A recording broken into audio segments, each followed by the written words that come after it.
You're listening to the Jiu Jitsu Lou podcast, and I'm Lou Temlett. I know you're having a good day because either you've been on the mats, considering getting on the mats, or maybe you're organising competitions. I'm so happy you're here listening or watching this episode. Please don't tap out before the end. When you're having a tough time, start training jiu-jitsu. I'd like to welcome Josh Mensah to my podcast. Hi, Lou. How are you doing? How you doing? Yeah, good. How are you? I'm good, thank you. I'm good. All sorted and ready. Oh, fantastic. Now, life throws technical problems at all of us at different points in our lives and days. Thank you for joining me. You have just been involved with recently the Grapple League, which happened at the end of January. Talk to us about this, because this is just one of your competition setups that you are very well known for.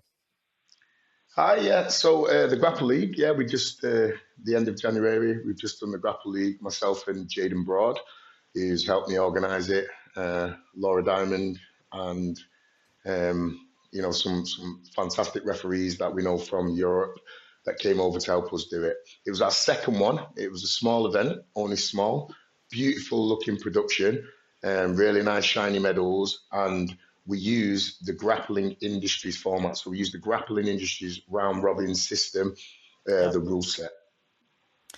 Now, thank you for mentioning the Grappling Industries. I've never been able to take part in a Grappling Industries event yet.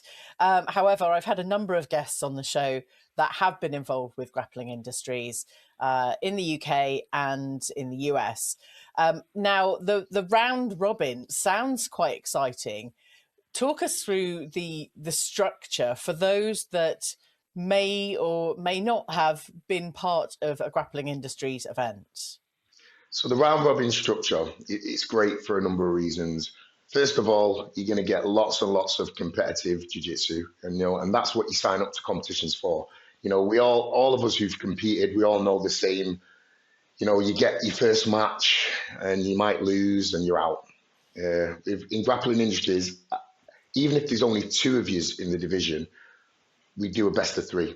So, you can lose and then you go again. Yep. That person wins and then you go for a final. Obviously, if you win two, that's the end of it. It's like rock, paper, scissors, best of three nice. With two people. If there's a division of 4 or more, yep. We do a true round robin, and you're guaranteed 4. So, 5 or more, you're guaranteed 4 matches. So it might be just a true round robin where you get 4 matches against everyone in your division. But yep. Let's say there's a division of 40 people sign up, which you do get a lot of at Grappling Industries, like especially the white and blue belt divisions, you get a lot. Yep. And then we would split the 40 into 2 groups, Group A and Group B. And then you're guaranteed 4 matches within the group. And it's like a bit like the Champions League, the group stage. And then you go into the elimination stage. So after the group stage, then you go into a quarterfinals, depending on how big the group is. It might be a quarterfinals or it might be a semis. Basically, the whole structure is to give you as many matches as we can. That's it. So the more players in your division, the more matches you're going to get. Yeah. I love that. Now, for me and my experience, I have very few women in my weight class and my age kind of category. So there are never very many matches. But when they are, sometimes they're back to back, or we have a little while in between. So if there were 2 people and it's a round robin, kind of best of 3 or best of 2, are those matches back to back, or is there kind of time to recover in between? There is time to recover, but because it's a round robin, and a lot of the Grappling Industry events anyway are huge, like this weekend in London, we've got 1,200 individual competitors. It's crazy. So we do have some big divisions, but like you said, the female divisions, yourself, there's not as many females in jiu-jitsu as there is males. And then obviously as you get up the levels, there's less purple belts than there is blue and white belts, far less brown belts and far less black belts. It's like and obviously age as well. All this it plays a part in it all. So you will get divisions like where there's only two people. There might be masters or seniors, females, males, whatever, and you can only Sorry, back to the question. I'm going off track here. That's cool. So basically, it's all edited anyway. You can edit this out anyway, some of it. But because where I mumble and waffle and I go off on my little undiagnosed We're keeping ADHD. all this in, Josh. Keep going. Yeah. Okay. All right. So we have the question was time in between. So we do offer time in between, but it's the same as what the match. So if you're a kid and you're under 13 and it's a 3-minute round, the kid will get 3 minutes of rest time, no matter what. Yeah. Or if it's an adult, 5 minutes of rest time, etc. Now, with Grappling Industries and the round robin format and the Grapple League as well, you could be literally going from, we try our best to keep the brackets as best as we can, but you have an option like to enter the absolute. So in the morning, it's absolute chaos, but it's organized chaos. Nice. And everybody loves it. You've got the absolutes and, your division's going to start and you've got the no-gi absolutes, which is also very unique. I'll come back to that after, if you remember how unique the no-gi absolutes is. It's very, very unique. So you could do that. That's an optional extra. So it's not like you don't have to win your division to get into the absolutes. You can choose and register to be in the absolutes. We had a guy in Ireland who had 18 matches in one day. So wow.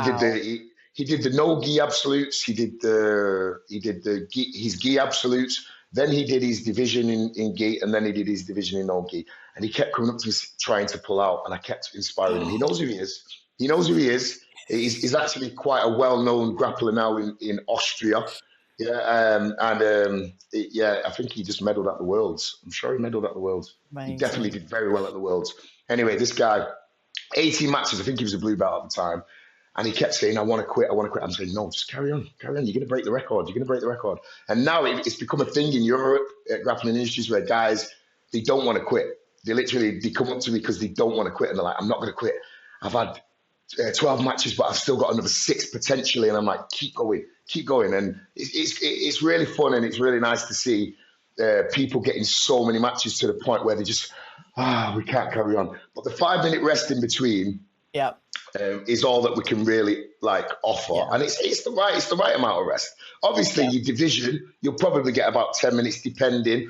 We always tell the referees, we try and communicate well with the referees that if the same gi division is on mat 1, for example, and the no gi is about to start on mat 12, we'll tell the referees, guys, be aware, don't be walking people over, don't be walkovers like our version of disqualifying. It's it's our version of disqualify, but it's not a disqualification as such. It's just you get walked over. But you do get time in between. In my opinion, you get fair time. You have to remember it is a round robin system, and we have to get through the day. Otherwise, we'd be there till 3 a.m, and nobody can understand how we do it. And that's the secret, how we do it. Amazing. I like the sound of this. It sounds incredibly exciting. Now, I'm a blue belt, Josh, and you've mentioned the term walkover. There are lots of terms that I don't really understand. By walkover, what do they mean? Can you explain, Josh? So let's say, for example, you're about to fight, Miss B. Miss B doesn't turn up. You've been waiting around. We'll give Miss B ample time to, get there. We'll run a few matches. Coming back to what you said earlier, we don't have set times like some of the other organizations. They have a set time. Your match is going to be at 10:03. So you'll see referees standing around waiting for 10:03. We're not like that. We always get a match going. If there's not a match going, I'm asking why. Referee, what's going on mat 2? Why is there not a match? That's how, always a match keep going. Nice. Walkover is Miss B doesn't turn up, so you win by walkover. Okay. Now, I hate walkovers. I hate them because of our system.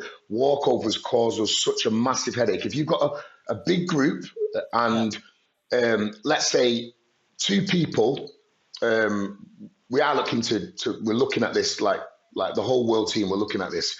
of how to make this better. We are working on it. But two people don't get to fight, Mr. A, okay, in the division. And then Mr. A turns up.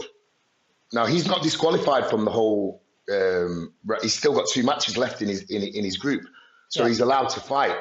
Once he fights, and let's say the guys who fight Mr. A win him by submission. Now, everything goes on the tiebreak system. So if for example, there's 2 people in the same division that get the same amount of points in the group stage. Submissions are obviously higher than points, and higher than a decision win. So let's say 2 people got to submit Mr. A, but because he was late, the 2 people where he got walked over don't. So that's where they become detrimental to the actual round robin system. Let's say someone gets injured or unable to continue. You'll constantly hear me, Charles, or Zach. I'll tell you about Charles and Zach in later on. You'll constantly hear one of us saying, if for any reason you are unable to continue, please let us know, because we don't want walkovers. They're detrimental to a competition. So a walkover is basically someone who doesn't turn up. It's like a bit like you're disqualified from that match, or you're injured. So we know they're injured. They've been injured. So we walk them over, but the person wins. The other person wins by walkover. So it's a win. It's a way of winning. And also, if 2 teammates, like a couple of my students, fought just a few days ago, and they fought. They didn't shake hands and slap. And in my opinion, it's cheating. That's just my opinion, and I know it's controversial, but it's walkover. If you don't want to fight each other, you're not one of you's getting the win. It's a walkover. It's a double walkover. If you don't want to fight your teammate, I know he's roll in the gym. Why can't you roll out here? And because it's unfair. It's unfair to your opponent's back. You're basically cheating in the group. Like, if you want the best guy to go through, you could pretend that you did a flying armbar or whatever. It's like, it's cheating. I've caught a few people, then I've disqualified a few people, so I'm very strict like that. Good. I'm pleased to hear that. But where does the term walkover come from? Do you know the origins? Because it doesn't make sense to me for somebody that is not in the martial arts world. Yeah, I've heard a few terms for the same thing. I think in America, some of them are called I remember David, he's the president of Grappling Industries, my boss and my friend. He's his term years ago, and Ben in Australia, he runs Grappling Industries Australia, Ben Hodgkinson. Their term was scratched. We scratch him, but obviously on the system it still says walkover. Yeah. So do you know the term scratched? You've been scratched. Yes. Yeah. So got that. That's a line. Yeah. There's also an option in Smooth Comp which is called no show, and people often get that confused with the two because they're both there. We don't use the no show option. We only use the walkover. Okay. Some people use the no show, but that's for other reasons. But like you said, if you don't, I will do my research on that because it doesn't make sense. I'd like to know the origins and ask why if I'm not knowledgeable in a certain topic. But you mentioned about the absolutes. Talk to us about this because I'm kind of interested. It sounds like this all happens before the actual divisions. Yes, it does. So the no-gi absolutes are the first with the kids. So in the morning at 9 a.m. when our competitions kick off, we do our weigh-ins from between 7:30 to 8 p.m. depending on the venue's, infrastructure, whether they want us there so early. But usually we try and get in for 7:30 for the weigh-ins. At 9 o'clock, bang on 9 o'clock, even 10 to 9, the referees get the green light. Let's go, because it's round robin. Let's go. There's a lot of matches to get through. The no-gi absolute starts. So the no-gi absolutes is different from the gi absolutes. So the no-gi absolutes is very unique in that it is all weights, all belts. Now remember, we have an adult no-gi absolutes and we have a masters and seniors no-gi absolutes. So don't worry, the two don't have to fight each other. There's both, and there's also a female adult no-gi absolutes, and there's also masters and seniors female no-gi absolutes. So they're not getting confused with one another, but they're all the same rules. They're all black belt rules. So you could be a white belt, you could weigh 100 kg, you could be a white belt, and you could weigh I don't know, 66 kilo. We do it in pounds, by the way. So our divisions are always in pounds due to the Americans' influence, the Canadians' influence.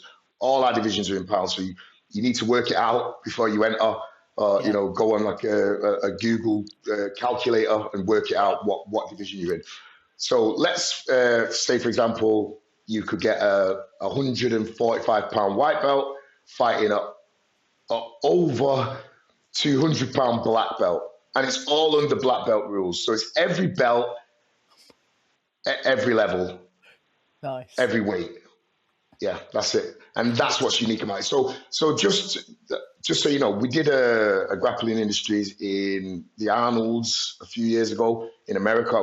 They had John Danaher and Gordon Ryan doing a seminar at the end of it.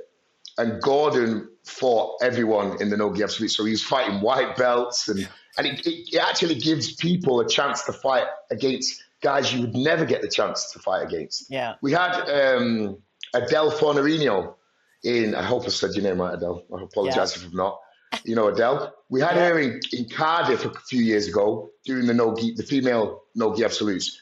There was white belts fighting her, blue belts fighting her. She's at the top level. Theon also has done our no-gi absolutes in Dublin. The same thing. Everyone gets to fight Theon, who would never get to fight Theon. Rosa does our no-gi absolutes. I'm talking to females now because I know that you know it's nice to chat about the real high-level females that have competed in our no-gi absolutes. Males, we've had Craig Jones, Owen O'Flanagan, Ross Nichols. You know, we've had so many high-level Sean O'Malley, Sugar Sean O'Malley, fighting on our no-gi absolutes. Yep. So many high-level grapplers have done it. Cyborg, Abreu, you know, the big cyborg, the male cyborg. He's fought in our no-gi absolutes. So we've had so many high-level grapplers just thrown into a mix first thing in the morning against people that would never even believe that. You know, and imagine your podium with these guys. You know, like it's amazing for them. It's very, very unique. But our gi absolutes revert back to the gi rules. Yeah. So the gi rules, we respect the belt. We respect the belt. We don't merge any belt with any other belt except for certain kids' belts. Yeah. They're the only ones, kids' belt. But adult belts, we will. You're not allowed to fight up into the blue belt if you're white belt. We respect the belt. We respect the belt. And it's the absolutes of your belt in the gi absolutes. But also optional. You don't have to fight your way in. You don't have to meddle your way into it. It's an optional extra if you choose to. I like that. Now, tell me what you do. If is there a minimum number of competitors that you will run that division for? Or is there refunds? Is there other options? How do you manage so few people? But I guess that's countered by the round robin. I'm just learning and processing in my mind as we're talking. Well, that's it. I can't really talk about the Grapple League because the Grapple League is it's basically a budding flower, you know, and hopefully, you know, it goes on to be something amazing for the UK, you know, and because Grappling Industries doesn't do every city and town in the UK. Grappling Industries sticks to the major cities and has like huge event. So it's like a little baby version, you know, like a little, you know, just to give everyone that opportunity to have the same, the same like type of production. It's the rule set, you know. So the refunds and that, you definitely, we're not going to like not refund people who didn't get any matches in the Grapple League. Grappling Industries, obviously, because you know it's very well established. Grappling Industries rules, you know, all the terms and conditions are there on Smooth Comp. You can see, you know, you have a last chance for a full refund, you know, a date. You have a last chance for a refund credit, a coupon credit, and even though it says that about the coupon credit, they still get the coupon credit on the day. There's never been a time when anyone's got to the event, not had anyone. They've missed out on their chance to email us and get the credit. We always do it. We always give them the coupon credit. So, you know, we always do that. But obviously, it's all about terms and conditions, isn't it? You know, when you've got like, you know, Charles Hendry. I'll quickly touch on Charles. Charles does so much. He's very, very underappreciated. Myself, I've been very underappreciated of Charles, and I'm sorry, Charles. He knows I'm very he knows I love him. Yeah, he does so much in terms of the admin side, the emails, and just these guys all over the world at Grappling Industries who do the same thing. You know, he directs the operations so well, gets all the referees together, all the group, you know, the staff groups, you know, books all the venues. He just makes my life, okay, my life's not easy at all, but he makes it easier. Yeah. Yep. And he's amazing. He's an amazing job. He's going to be at London this weekend. This episode is sponsored by the Grapple League. The Grapple League offer more matches and more experience. BJJ competitions that bring together the elite format of round-robin competition with real structure to local areas.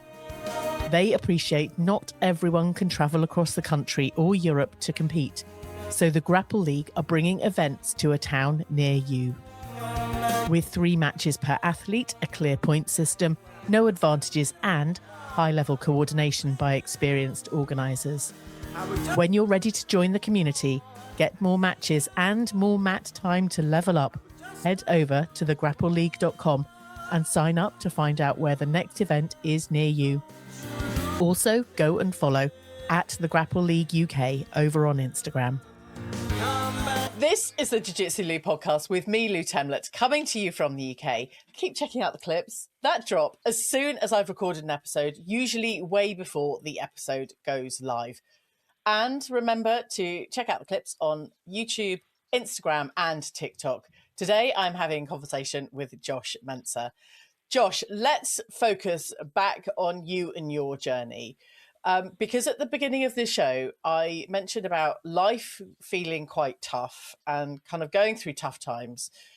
That's why you started jiu-jitsu. Talk to us about whatever feels comfortable for when and where you started training jiu-jitsu. Yeah, so I started back in the early teens of is it called the noughties, is it?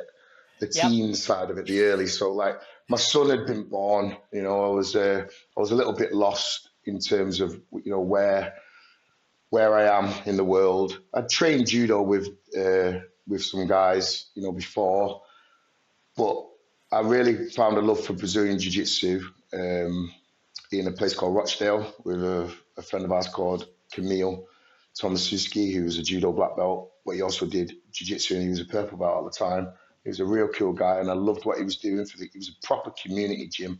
Yep. And I went to this leisure centre in a place called Rochdale, and we used to get the mats out. I've actually still got those mats. I ended up purchasing those mats, so I've still got them. They're at my friend's gym. They're just like it's just sentimental. The first mats I ever trained on, I still have them, which is cool. I was going through a really, really tough time with my marriage, with my life. You know, there was a lot that went on. I have very, very humble beginnings. I was born and raised in South Manchester, you know, and I had a really tough childhood, tough upbringing. My strict single father, who had like 10,000 kids. And he was trying his very, very best to keep us in line, but it was hard without a mum. So we didn't have a mum in the home, so it was really, really hard. And anyway, you know, I'm not trying to feel sorry for myself. I just, I suffered mentally a lot in my life. I made some really bad decisions, and you know, I ended up in a really, really dark place. So jiu-jitsu, when I found jiu-jitsu, it was as if I'd found.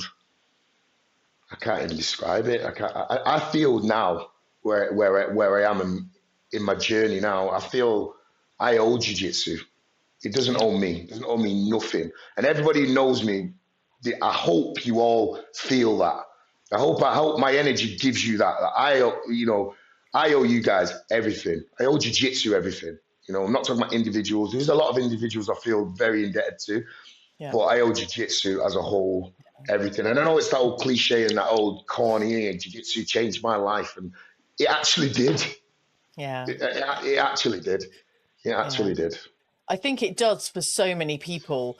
And, you know, it is what it is. We come and seek different things in our lives when there's, you know, challenges and we don't know where to turn. And for so many people, jiu-jitsu really has saved their lives in so many ways. But I love hearing the fact that you now feel like you owe jiu-jitsu because of 100%. what it's given you. How has it served you over the last kind of 10, 12 years, Josh? So number one, it's brought myself and my children. I live here with my kids. Um, uh, yeah, and they help me with the gym. Like we have a gym, the Grapple Mill, which is a CIC. It's a community interest company that we set up back in 2023. It's basically a jiu-jitsu academy. We have some really high-level coaches there now, and it's becoming a beautiful, beautiful place to train. The environment, everyone. Jiu-jitsu's helped me. It helped me, with my battles. Helped me with the kids getting.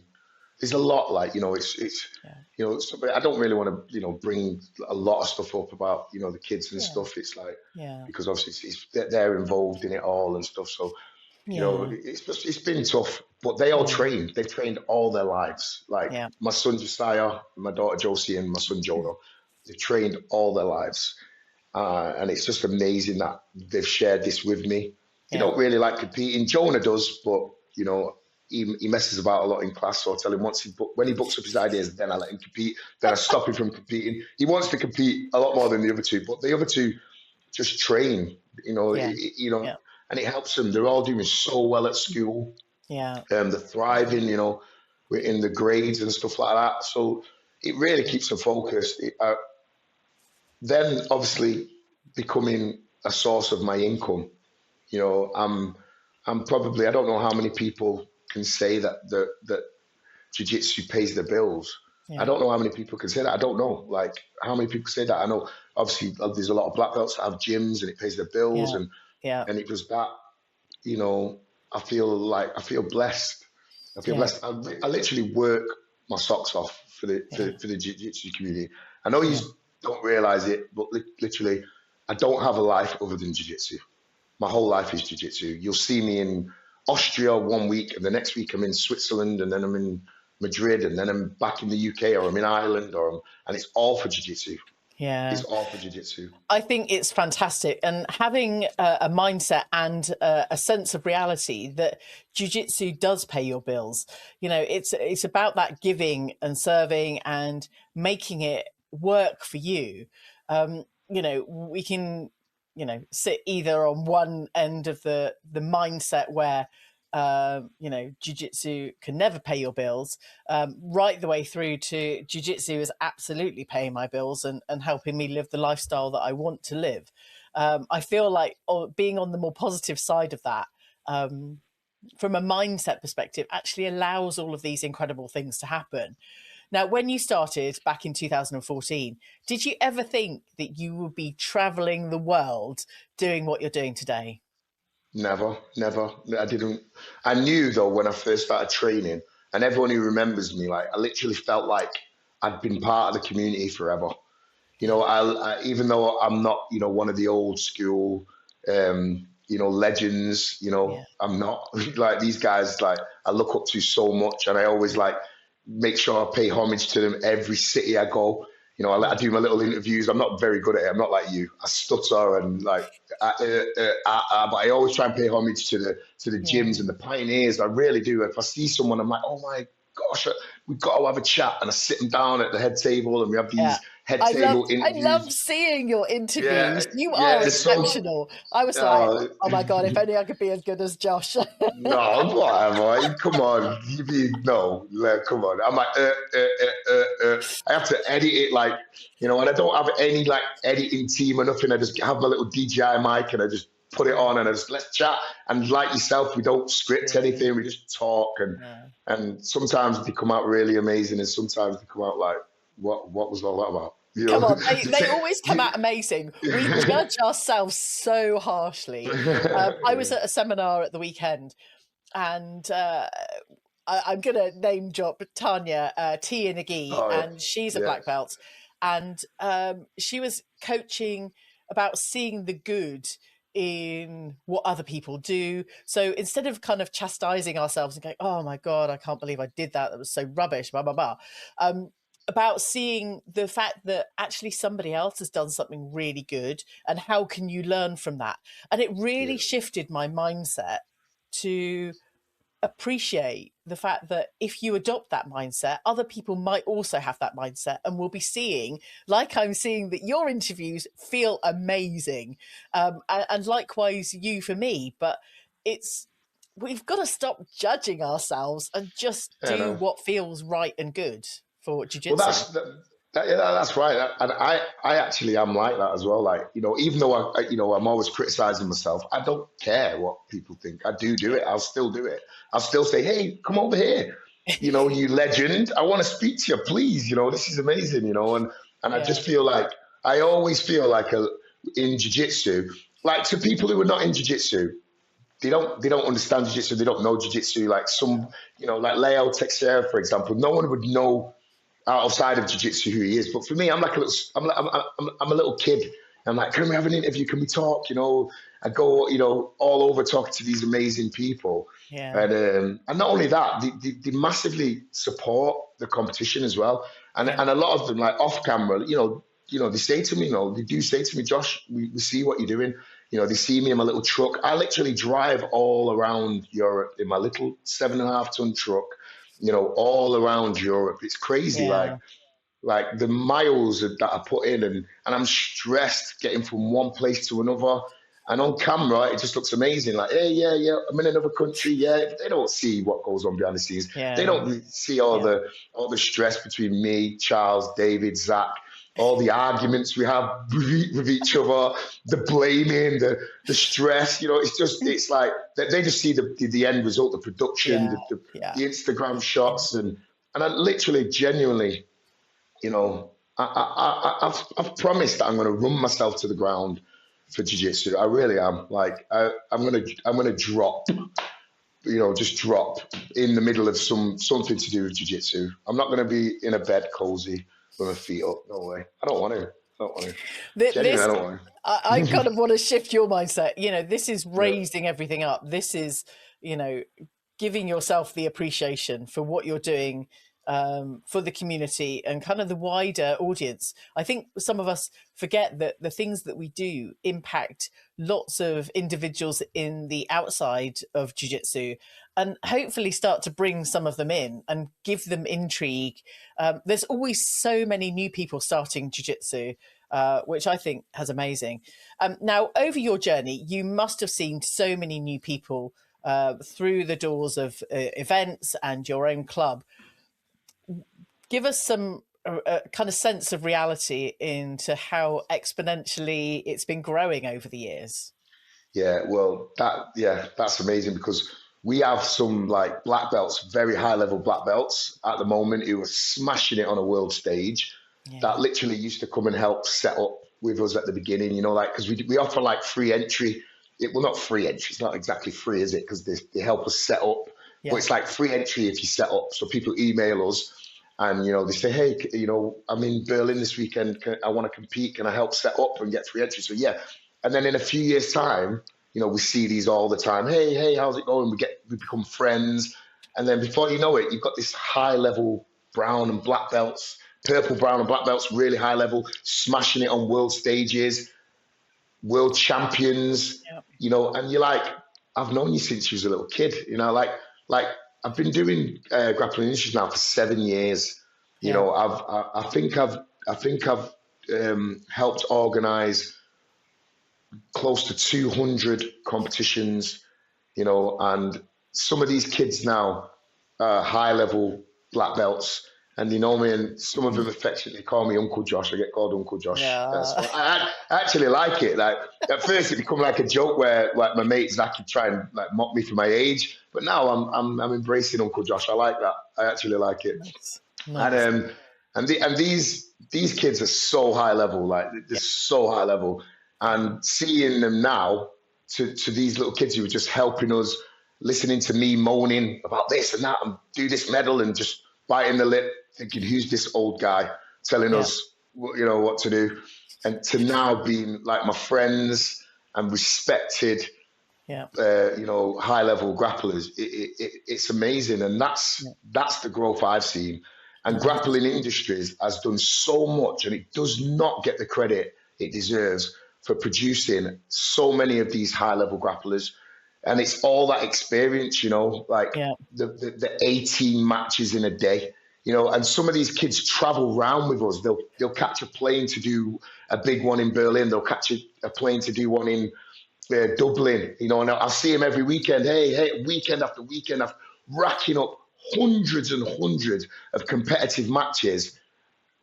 And that's all the hard work they put in. So when people see them, they're not just going to do like one match at, I'm not slating or naming any organization. I'm not slating anyone. I think, everyone's, part of the growth. But, you see them doing all these matches, and I can see the work that they've put in when they get to this high level.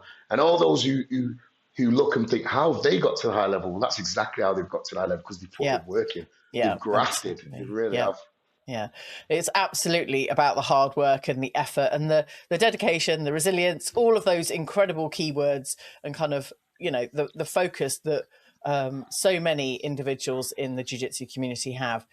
Now, you're a brown belt, Josh. What have been your highlights throughout your jiu-jitsu journey?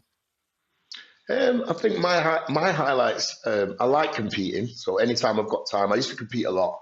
I had a really, really bad injury last year, and I only got to do, I think, 3 competitions last year, I think it was. I did a Grappling Industries, I did the British Open in the gi, and I did ADCC British Open as well. So yeah, I like competing. So, but they are highlights for me, because I like being part of the community, and I like, win or lose, I don't care. Like I love competing, and I love being part of the competition. Seeing, it's my life, isn't it? Every weekend I'm part of the competition scene. So when I'm actually competing, and everyone's like, Josh, you competed? Yeah. And everyone, like, even when I lose, everyone's like, yeah, Josh. Because you have to remember, like, there's so many losers in jiu-jitsu all the time in competition. I lose. So it's amazing, because you see, we're all the same. And they're my kind of highlights there. That's being selfish and talking about my own personal highlights, right? Yeah, that's what you asked me. Because this is about you, and it's the essence of your jiu-jitsu and your mindset really plays out into everything else you do. Now, I'm really mindful to ask: do you think that the style of Grappling Industries and the round robin and the opportunities to compete so much, even just at one event, helps people stop worrying about the winning or losing so much? Yes, 100% it does, because like, you've got loads more matches, and like, you see it every weekend at Grappling Industries. Someone will win. Like, it doesn't show the thing about Grappling Industries, it doesn't show the true picture to the world. Like, it's so hard to medal, and every single person, I know world champions who will tell you, it's so hard to medal at Grappling Industries. It's so hard, because you could like literally win every match and still not go through. And I've had coaches coming up to me saying, this isn't right. My guy won every single match and he's not gone through. This isn't right. This is not how it goes. And I'm like, I get what you're saying. I understand, but it is right, because we're trying to give you so much. That's the whole ethos. This whole like David Aguzzi, he's the president of Grappling Industries. Shout out to David. You're amazing for what you've done in the world of grappling. You've changed the world. You really have, and I love you, man. I love you. But what he's been able to do is like his whole business model is about growth. It's about giving people like maximum mat time, maximum competition time, and winning 4 matches in the group stage and not going through, and like you've got the mat time. Yeah, you've got the mat time. You still got 4 matches. You still got 4, and it's so you have. We go on like a tie-break system. It's like it goes on. Obviously, the most wins first, and if these others with the same amount of wins, then it goes to most submissions. And then if the computer still can't decide, then it goes to head-to-head. So who beat who head-to-head? Then if it still can't decide, it goes to most points scored, and then I think it's most points scored against. Yeah. And then there's been times of where we've had to do it manually then because the computer still can't decide. And then we've had to go for like the fastest time, fastest submissions. And then, It's but there's always a clear winner. You know, like you can't moan and say, well, I won 4 by points when that guy won 4 by submissions because it's in the rules. Absolutely. So that goes back to reading the rules. You know, it's like, and I think that's where people now, especially in London, in the UK, London, they've really took to the rule set. They love the rule set in London. Yeah. Look how big it is this weekend. It's absolutely mammoth. It's a crazy event. We're running 23 mats. 23 mats. 23 mats we'll be running. You know, these like 1,200 individual competitors. It's mind blowing, and people absolutely love it because they know they're going to get so many matches. You know, and a lot of these people. You know, you know yourself, you have the majors. We can all agree we have the competitions that we all call the majors, which are the majors. You know, the 4 or 5 day events, you know. A lot of these guys that prep for these majors, you know, they use Grappling Industries for their prep. A lot of them, you know. And those that don't usually win. They don't usually win at the majors. I want to come back to the amount of mat time. When I first started training jiu-jitsu, I was like, I just want more time on the mat. And as time has gone on, I'm not familiar with any other martial art at all. And for me, it's like, this is my place. I want to have more mat time. But over the kind of months and years, my mindset has shifted away from that original thought to medals because they're an opportunity. But actually, I like being redirected back to more competition mat time and measuring that as a kind of KPI, the measure of success for my own jiu-jitsu, rather than kind of collecting these, you know, very beautiful coasters or, you know, room decoration. What do you think about that kind of, you know, using mat time and competition mat time as a measure of success? Well, that's a great point. You know, there's no cheat code for jiu-jitsu, right? So you can't like come into a jiu-jitsu academy and you're a black belt tomorrow. I don't care how many privates you have with the coach. I don't care. Only time and experience will make you better at jiu-jitsu. You know, where I am in jiu-jitsu, the mat will tell the truth. So I'm a brown belt. You know, I roll, you know, with, I don't know, a black belt comes in, you know, he might one black belt might come in and I might absolutely tie him in a knot. Yeah. But he is where he is and I am where I am. You know, we can only judge ourselves on where we are. We are where we are. So the mat time, I coming back to the medals, is exactly what I'd be more like bothered about. I'd want more mat time than medals because a shiny medal looks great on Instagram, but it doesn't make your jiu-jitsu better, does it? But a loss does. A loss really does. A loss makes my jiu-jitsu better because when I lose, jiu-jitsu forces you. It forces me anyway. I can only speak for myself. Yeah. But I know a lot of people agree because I've had lots of chats with lots of people. It forces me to see where I'm going wrong. Why did I lose? Oh, you know, I used to make excuses when I was competing. That guy's a sandbagger. He's a, you know, I've gone on his profile and he's done an MMA fight back in 19 Plonk. You know, like, come on. I'm just, all I'm doing there is I'm just making excuses. Making excuses for myself. I'm making excuses for myself instead of thinking, well, you know what? Yeah, he has been training longer than me. He probably is ready for his blue belt now. He probably is ready for his blue belt now, and I'm not. You know, I'm in a different part. Like I need to get better and see what. Give it a few months down the line. You know, I'll be the one winning that division. Yeah. You know, if I keep you know doing the right things and taking, you know, learning from my mistakes and you know, and that translates into your life as well. Yeah. You know, that's why jiu-jitsu is great for your life. Completely. And this kind of takes it back to Tanya's point about seeing the good in other people and what they did right rather than judging ourselves.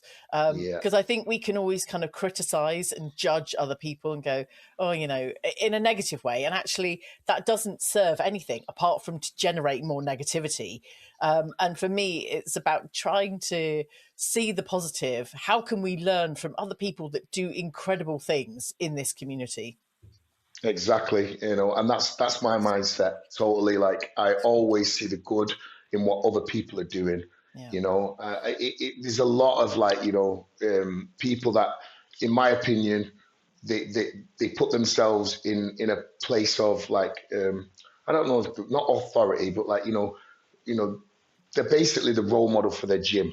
Yeah. You know, and you should, especially if you have your own gym, you should definitely be kind of giving that mindset, you know, to your students, you know, not to have the ego that you're better than everyone, always trying to put everyone down. Focus on you, focus on yourself, obviously. Yeah. But definitely like praise people for the good that they do. You know, like it's important. It makes you feel better as well. It makes you, I know it's all that, you know, oh, I'm humble, you know, I'm dead humble, but it's the truth. You know, you have to humble yourself, because life will humble you eventually. Life humbles everyone at some point. There's no one escapes that. Nobody escapes it. They might think they can, they won't. Life will humble everyone at some point. So just having that, you know, the energy to be able to, you know, you can still have a bad day. You know, nobody's perfect. Nobody's perfect, but don't let, you know, your judgment of others like destroy you as a person. Yeah. You know, very, very much that kind of gratitude mindset, which 100%. you know, is there. Josh, I am so grateful for your time and coming on the show.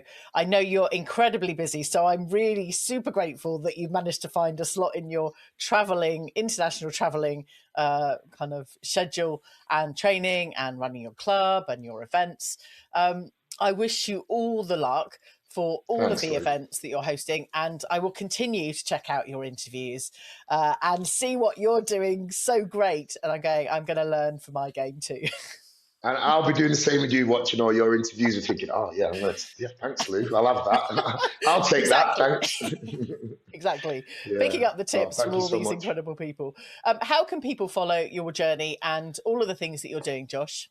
So obviously, you know, you can follow the Grappling Industries comp. You can just go at Grappling Industries or Grappling Industries on Facebook or at Grappling Industries on Instagram.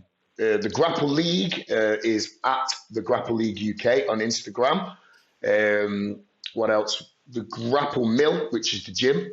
That's at the Grapple Mill on Instagram and the Grapple Mill on Facebook. Me, if you want to add me, I'm kind of like, I have like a private profile, but I always accept you if I know you jiu-jitsu. I'm at Jitsire, so you can follow me at Jitsire. Yeah. And I'm so pleased you followed me and we kind of connected. You don't know my jiu-jitsu.